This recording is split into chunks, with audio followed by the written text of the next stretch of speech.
On the morning of May 19, 1875, Mary Todd Lincoln, widow of Abraham Lincoln, the first assassinated president in American history, woke up in her hotel room in Chicago without knowing she was already convicted.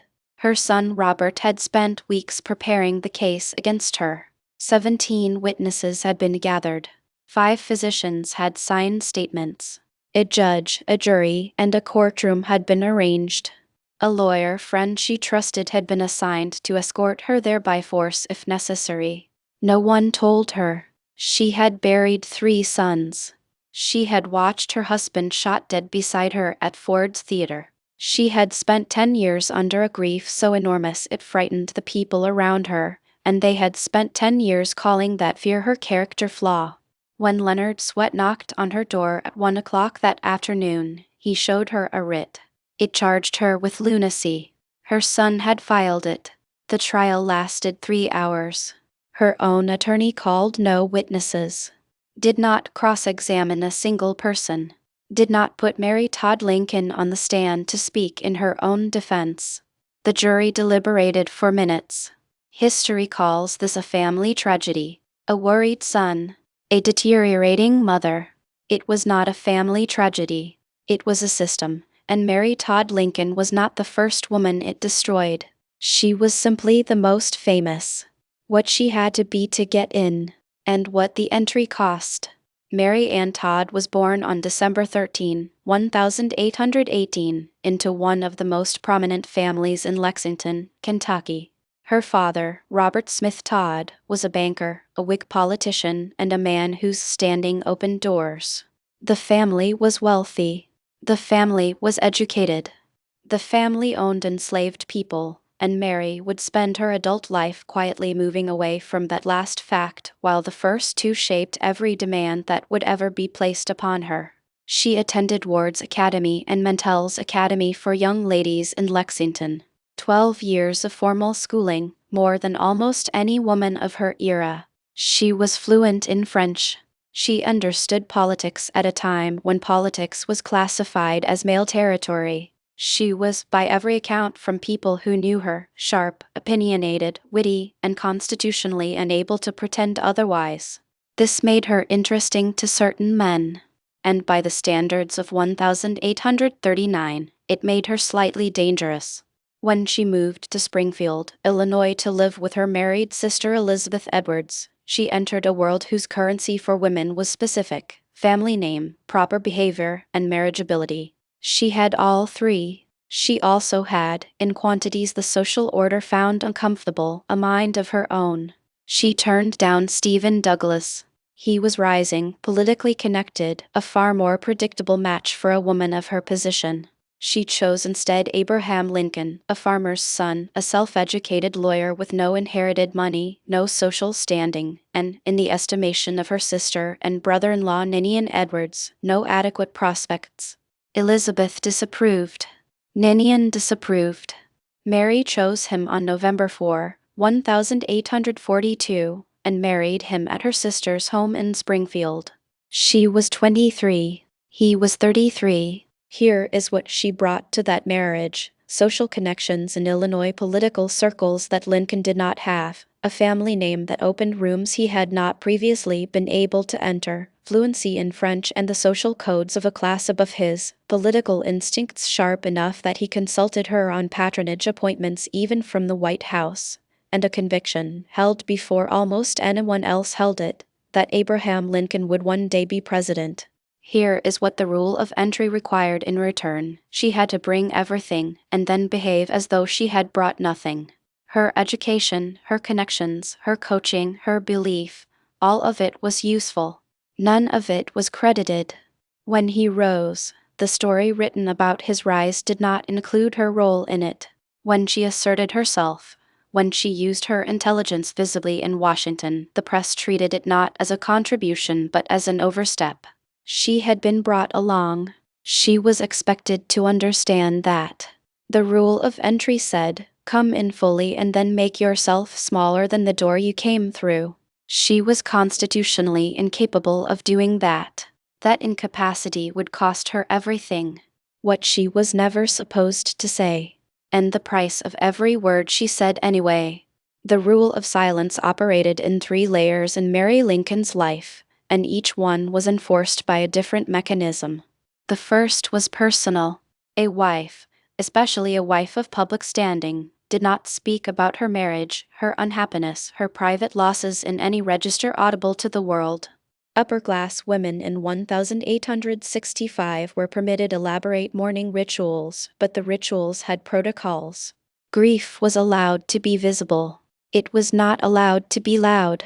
The distinction between the two was enforced not by law but by reputation, which, for a woman, was more final than law. Mary Lincoln violated this the moment Abraham Lincoln died. She had been seated beside him in the presidential box at Ford's Theater on April 14, 1865, when John Wilkes Booth shot him. She heard the sound. She was present for everything that followed: the boarding house across the street, the vigil through the night, the death the following morning. Her servant and close friend Elizabeth Keckley, who was with her in those hours, later described what she witnessed. Sounds of grief audible through walls, physical convulsions, a woman coming apart in the way a person comes apart when the catastrophic actually happens rather than the dignified. Washington did not receive this charitably. The press reported scenes. The accounts were not sympathetic. They were presented as evidence of instability, of attention-seeking, of something fundamentally disordered about Mary Lincoln as a woman. The rule said, "Suffer correctly." She could not suffer correctly, and every failure to suffer correctly was filed away. The second layer was reputational, and it arrived in the form of William Herndon. Herndon had been Abraham Lincoln's law partner for years. He had never liked Mary. The feeling was entirely mutual. And beginning almost immediately after the assassination, Herndon used his proximity to Lincoln and his access to the press to construct a competing narrative about the Lincoln marriage. His central claim, that Abraham Lincoln's only real love had been Anne Rutledge, a young woman who had died years before he ever met Mary Todd. That the marriage to Mary had been a duty, not a love. That the great president had spent his years in the White House pining for someone he'd lost in his youth. None of Lincoln's close friends had ever heard of such an attachment. Historians today regard Herndon as a deeply unreliable narrator who inflated his own intimacy with Lincoln and pursued a personal grievance through public channels. The claim had no credible evidentiary basis. It didn't matter. The story spread. It hardened. And when Mary disputed it, when she pushed back against the public destruction of her marriage and her husband's memory, she was told she was being unladylike. Her objection became evidence for the narrative. Her correction was reframed as instability. The act of trying to tell the truth about her own life was used as proof that she couldn't be trusted to know what it was. The third layer was financial, and it was the one that would eventually be weaponized most directly against her. Abraham Lincoln died without a will. His estate, approximately $80,000, took more than 2 years to settle. During that period, Mary received a small allowance while living in hotels and boarding houses with her son Tad. When she petitioned Congress for a widow's pension, as the widows of soldiers received, she was criticized for being grasping, for lacking dignity, for not understanding her place in a system that had no place prepared for her. After 5 years of lobbying, Congress granted her $3,000 annually in 1870. She called it inadequate. She was correct. She could not afford her own home on it. She told a friend, "It mortifies me, in this land for which my precious husband's life was sacrificed, that I am unable to shelter myself under my own roof." The rule of silence required her to accept what was given without saying what she actually thought of it. She said it anyway. Every time she did, the case against her grew. Who she was required to protect. What that protection cost. What loyalty looked like from the inside. The assassination of Abraham Lincoln did not release Mary Todd Lincoln from the Lincoln Institution. It made her its permanent, unpaid custodian. Widowhood for a woman of her position in 1865 was not freedom. It was a new form of captivity with a different name. She was expected to protect the legacy, present the marriage as sacred, perform grateful widowhood for whatever remained of her life, and never, under any circumstances, allow her own grief, anger, or perspective to complicate the story the nation had already decided to tell about the martyred president and his devoted wife. The machinery of loyalty, in her case, had a specific breaking point. And it had a name: Robert Todd Lincoln. Robert was 31 years old in 1875. He was a successful Chicago attorney, married, with 2 young children and a reputation he was carefully managing. He was, by this point, the only surviving child of Abraham and Mary Lincoln, his brothers Eddie, Willie, and Tad all dead before him. He was embarrassed by his mother. The historical record is clear about this. He found her behavior erratic, her spending irrational, her public profile a liability. He had hired Pinkerton detectives to follow her through Chicago, and their reports documented spending sprees, alarming statements to hotel staff, and $56,000 in government securities sewn into the pockets of her petticoat because she didn't trust the hotel safe. He consulted 6 physicians. He consulted lawyers. He consulted family friend Leonard Swett and asked him to manage the operation. He gathered 17 witnesses. Then he had his mother arrested, taken to court without warning, and tried for lunacy. While he sat in the courtroom and testified, "I have no doubt my mother is insane. She has long been a source of great anxiety to me." 5 of those physicians who testified against her had never examined her. Their medical conclusions were based exclusively on what Robert had described to them. Mary's own attorney, Isaac Arnold, did not cross-examine a single witness, did not call anyone, including Mary herself, to testify in her defense. The jury needed minutes.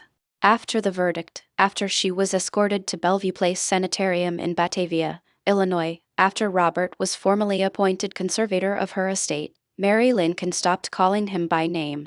In her letters, she referred to him as RTL, as that one, as epithets she committed to paper with the force of someone who had been betrayed by the person who was supposed to be her last protection in the world.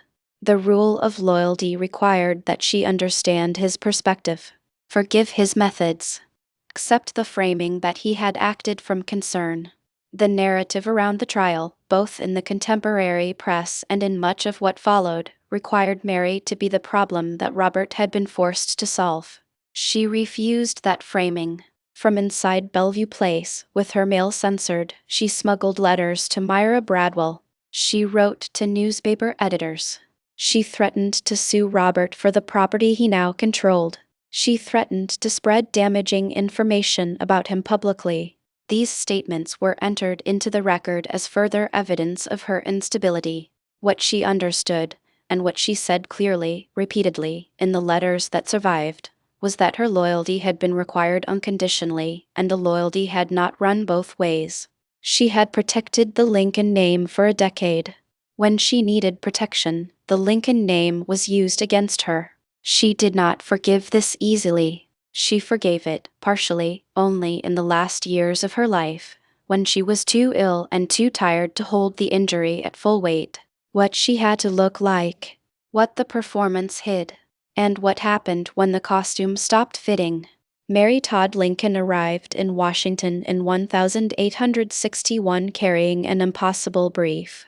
She was expected to serve as the social engine of the most visible household in America during a war that had split her own family down the center, 4 of her brothers fighting for the Confederacy, her husband commanding the Union forces against them. Southerners called her a traitor to her birth. Northern Unionists suspected her of Confederate sympathies. She was caught in a geometry that had no survivable position. What she was expected to do, regardless, was perform. The performance of a First Lady in 1861 had a specific visual grammar. Entertain with elegance. Dress with appropriate grandeur. Manage the White House as a stage set for American power. Appear happy. Appear grateful. Appear to be precisely what the public needed her to be on any given occasion, and that expectation shifted constantly, without notice, without logic. When she renovated the public rooms of the White House, which were, by documented accounts, genuinely in disrepair when the Lincolns arrived. She exceeded the congressional appropriation of $20,000. Lincoln was furious. He told aides it would be an embarrassment to have it said the president approved expenditures on, in his words, flub-dubs for the damned old house when soldiers couldn't have blankets. The press reported the overspending with relish. When she entertained lavishly, she was criticized for wartime extravagance.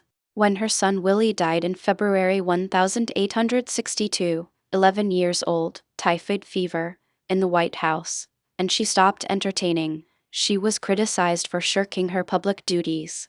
There was no correct version of the performance. The rules of appearance required an output that was logically impossible: be visible but not prominent, spend but not extravagantly, grieve but not audibly, be southern enough to seem gracious, and northern enough to seem loyal, manage a White House on a fixed appropriation, and produce a result that no one could criticize. The scrutiny did not soften after the assassination. It calcified. She wore black for the rest of her life after April 14, 1865. The grief, by all historical accounts, was total, physical, daily. She had witnessed the killing directly, sitting beside Lincoln when the bullet entered his skull, close enough that his blood was on her clothing.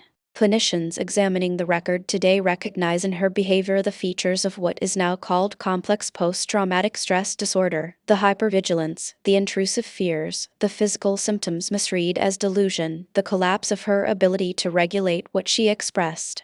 In 1875, around the 10th anniversary of the assassination, her symptoms intensified. Two physicians, reviewing her case for a 2005 medical reappraisal, argued that the behaviors cited at her insanity trial, the anxiety, the insomnia, the acute fears, the sensory disturbances, most clearly resemble PTSD triggered by anniversary proximity to the trauma.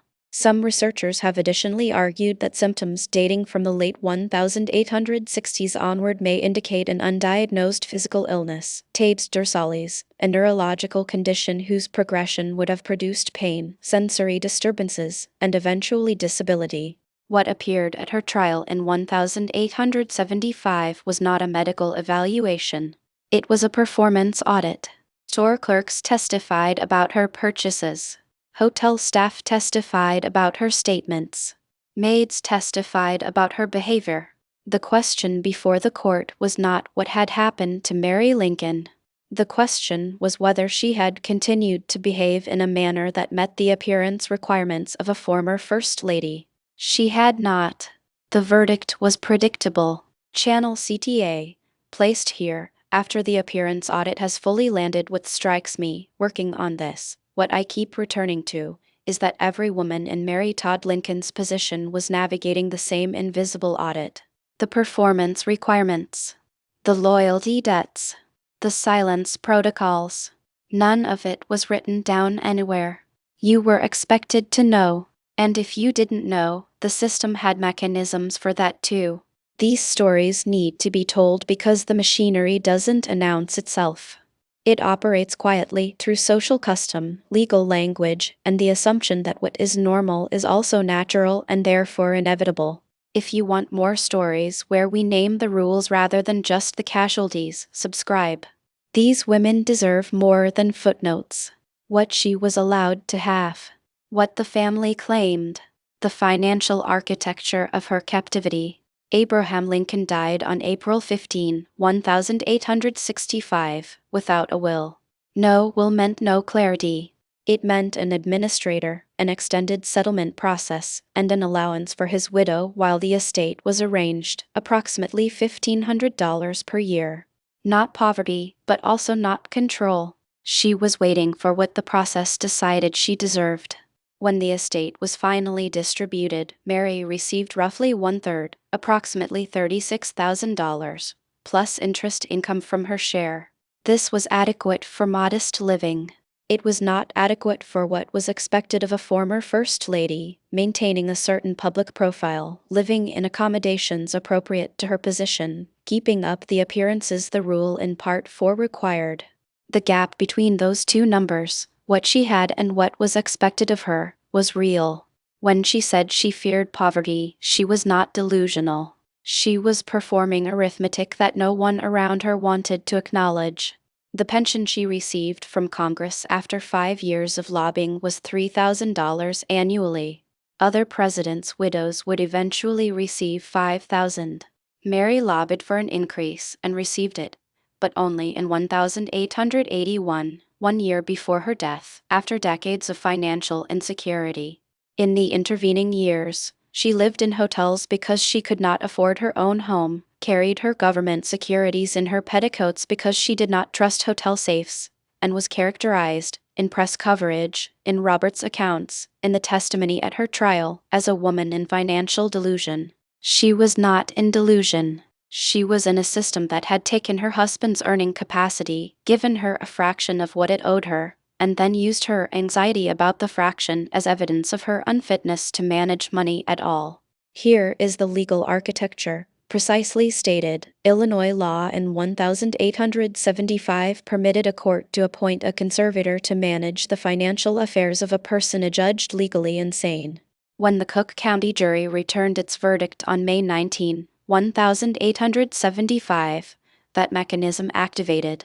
1 month later, Robert Todd Lincoln was formally appointed conservator of his mother's estate. She had walked into the courtroom carrying $57,000 in government securities. She left without legal authority over any of it. The conservatorship gave Robert control of her pension, her securities, her assets, the financial resources she had spent 5 years fighting Congress to secure. All of it transferred legally, cleanly, with the full backing of the state of Illinois, to the son who had organized the trial that produced the verdict that triggered the transfer. When the June 1876 jury restored her legal sanity, their ruling read, "Mary Lincoln is restored to reason and is capable to manage and control her estate." Capable to manage and control her estate. As though the incapacity had been medical. As though the question had always been about her health rather than her money. As though the year of conservatorship had been an act of care rather than an act of seizure dressed in the language of care. She understood the difference. She said so, in letters that survived a century of attempts to locate and suppress them. She threatened to sue Robert for the property he held during the conservatorship year. She called it theft. The system called it guardianship. What she owed her children. What motherhood demanded when it conflicted with everything else. What the children knew. Mary Todd Lincoln had 4 sons. She buried 3 of them. Edward, Eddie, died in 1850 at age 3, most likely of tuberculosis. William, Willie, died in February 1862, at age 11, of typhoid fever in the White House during his father's presidency. Mary took to her bed for 3 weeks. She could not attend his funeral. She could not look after her youngest son Tad. She held seances in the months that followed, seeking some form of contact with the child she had lost. This behavior, which was not unusual among grieving parents of the era, was recorded and used as evidence of instability for the rest of her life. Thomas, Tad, died in July 1871, at age 18, of what is now believed to have been a cardiac and pulmonary illness. He had been Mary's constant companion through the worst years of her widowhood. He had traveled with her, lived with her, kept her tethered to daily life in a way that nothing and no one else did. When Tad died, she had buried her husband, her 3 younger sons, and any remaining structure of ordinary daily purpose. The rule of motherhood required her to absorb each of these losses and continue functioning as required.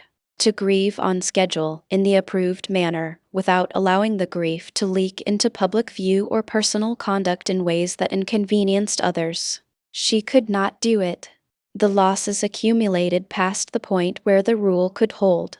What the rule of motherhood also required, and this is the part that is hardest to hold alongside everything else, was that she understand Robert. Robert, who had watched his mother become someone the world found alarming. Robert, who was genuinely worried and genuinely embarrassed in proportions that cannot now be precisely separated. Robert, who organized a trial without telling her. gathered witnesses who had never examined her, appointed an attorney who did not defend her, and then, 1 month after the verdict, had himself appointed conservator of her estate. The rule said, "He is your son. He acted from love. Understand him. Protect the relationship. Be his mother regardless of what he did as her son." She could not. She addressed him in her letters as RTL. When she wrote his name at all, it was surrounded by language that made her fury legible across a century and a half. She called him a monster of mankind. She credited her separation from him with her tranquility, writing from France in 1876, "I am allowed tranquility here and am not harassed by a demon." In 1877, Robert admitted to a correspondent that he did not know his mother's address, only that she was somewhere in Europe, and that she had, for unfortunate reasons, ceased to communicate with him. They reconciled, eventually, 5 years later. She was nearly blind by then, in chronic pain, living in 2 rooms at her sister's home in Springfield, unable to travel, attended by a sister who had once disapproved of her marriage and was now her only household. Robert visited. The reconciliation was partial. It was the reconciliation of people who have been through something that cannot be fully survived, doing the best they can with what is left. That is what the rule of motherhood looked like at the end. Not wholeness. Not resolution. The careful negotiation of an injury that was never going to fully close. What happened to women who tried to leave? The mechanisms built to keep her in. What it cost to get out. There was no divorce in Mary Todd Lincoln's story. But the rule of exit, the set of mechanisms that activate when a woman becomes inconvenient, operated against her for 17 years. The first mechanism was reputational. It began immediately after the assassination and it was precise. Herndon's narrative, the press accounts of extravagance, the coverage of her pension lobbying, the documentation of her grief as spectacle. By 1875, the public version of Mary Todd Lincoln had been so thoroughly constructed by people who found her inconvenient that she arrived at her insanity trial already convicted in the popular imagination. The trial did not create the verdict. The verdict had been written over a decade. The trial was the formality that made it legal. The second mechanism was institutional. Bellevue Place Sanitarium in Batavia, Illinois was a private facility, 35 miles west of Chicago, a 90-minute train ride. It housed approximately 20 women at a time, all from the higher class end of the patient population. Mary was given a private room and a personal attendant. The doors to her room were not locked during the day. She was encouraged to take walks, to ride in the carriage that was made available, to participate in the routines of what the facility called moral therapy. She was also not permitted to leave. Her mail was censored. The superintendent, Dr. Richard J. Patterson, reported publicly that he could give no encouragement that Mrs. Lincoln would ever recover. This was not a medical prognosis. It was the language of indefinite confinement dressed as a medical prognosis. Indefinite confinement meant Robert retained the conservatorship. It meant the financial architecture of Part 5 held for as long as the institution held her. She understood the architecture. She began writing letters she could not send through official channels. She found ways to get them out. She wrote to Myra Bradwell, neighbor, friend, and one of the first women admitted to the Illinois bar. She wrote to James Bradwell, Myra's husband and a circuit court judge. She wrote, "Pray for me that I may be able to leave such a place as this. Come to me, your heartbroken friend." Myra Bradwell came. She told a Chicago newspaper reporter, "Mary Lincoln is no more insane than I am." She coordinated with her husband to explore legal options, including a writ of habeas corpus. The public embarrassment Robert had sought to avoid by committing his mother privately began arriving anyway, his motives questioned, his methods scrutinized, the newspapers covering what had previously been conducted behind closed institutional doors. Robert acquiesced. On September 10, 1875, after less than 4 months, Mary Todd Lincoln left Bellevue Place. She was released into the custody of her sister Elizabeth and brother-in-law Ninian Edwards, the same people who had disapproved of her marriage to Lincoln 33 years earlier. On June 15, 1876, the Cook County Court heard her petition. A second jury ruled her restored to reason and capable of managing her estate. The conservatorship ended. Then she left the country.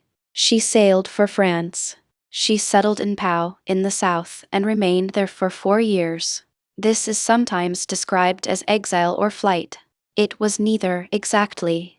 It was refusal. She had been shown, with legal clarity, what the country she had served as First Lady thought she was worth and what it was willing to do to manage her. She declined to continue inhabiting that verdict. She was not hiding.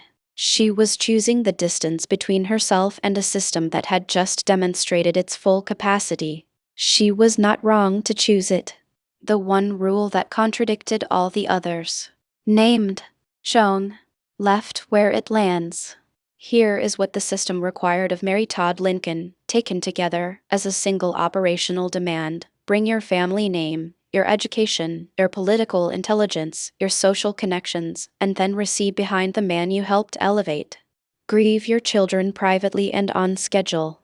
Grieve your husband with dignity, meaning silence, meaning the performance of composed widowhood in the face of a trauma that would today be recognized as disabling.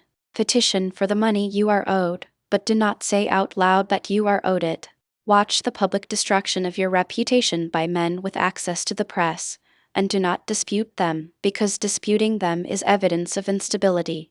Allow your son to commit you to an institution, to control your finances, to be publicly understood as the loving and concerned party in a transaction that transferred your assets to him, and then, when it is over, be his mother again, because you are his mother and that is what mothers do. Hold all of that simultaneously, without breaking, without saying what it actually is. The rule that broke her was the rule of self-erasure, not the money rule. Not the silence rule, not loyalty or appearance or the rule of exit.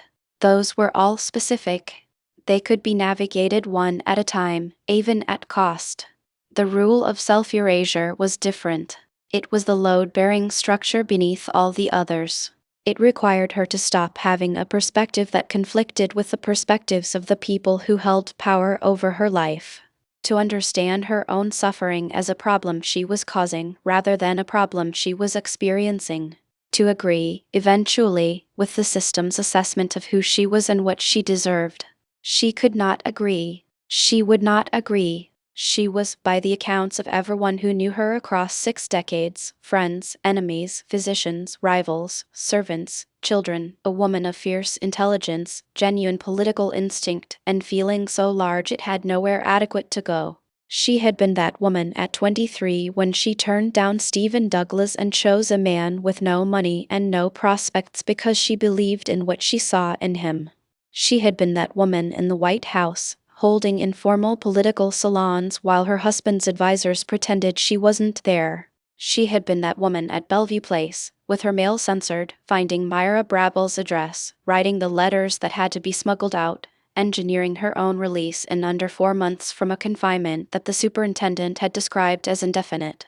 The system did not need her to be crazy. It needed her to be quiet. She would not be quiet. And so the system did what it was built to do. On July 16, 1882, Mary Todd Lincoln died at her sister Elizabeth's home in Springfield. She was 63 years old. A stroke. She had spent the last 2 years in 2 rooms, nearly blind, in chronic pain, unable to travel, attended by the sister who had disapproved of her marriage and a son she had partially forgiven. She requested burial in the Lincoln tomb at Oak Ridge Cemetery, beside her husband and her 3 younger sons.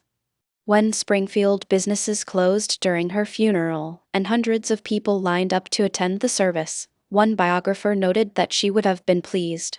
She had wanted, across her entire adult life, to be recognized as part of what Abraham Lincoln represented. As a contributor, not an accessory. As someone whose intelligence and belief and choices had mattered to the outcome, not merely as someone who had been present for it. The system never granted her that recognition while she lived. It was too expensive. Granting it would have required admitting what it had taken from her. Here is what I want to say before this ends. The mechanisms used against Mary Todd Lincoln, the reputational destruction by men with press access, the legal apparatus mobilized by a family member who found her inconvenient, the medical consensus assembled without examination, the financial control transferred the instant the verdict was rendered, none of these were invented for her. None of them disappeared when she died in 1882. They were the ordinary, unremarkable tools of a system that managed women who were too large for the roles assigned to them. The system operated on a single foundational assumption that a woman in acute distress is a woman who is wrong rather than a woman who has been wronged. The people operating the machinery often understood the difference. They were not, for the most part, stupid men. But the machinery did not require them to say so. Mary Todd Lincoln was not weak. She was not foolish. She was not simply unlucky. She was a woman of real education, real political sophistication, and emotional complexity who lost more than most people survive, who expressed those losses at the volume they deserved, and who spent 17 years being punished for refusing to perform her suffering in a format the world could tolerate. The game was not designed for her to win. Every rule in it ensured she would eventually lose. But she did not go quietly. She wrote the letters. She found Myra Bradwell. She got herself out of that institution in under 4 months and then exiled herself to France because she could not bear to stay in the country that had done it to her. She could not unsee what had been done to her, and she never pretended she could. That is the part they left out of the history books. The fury, the clarity, the absolute refusal, even at the end, to call what happened to her anything other than what it was. Now you've seen it too.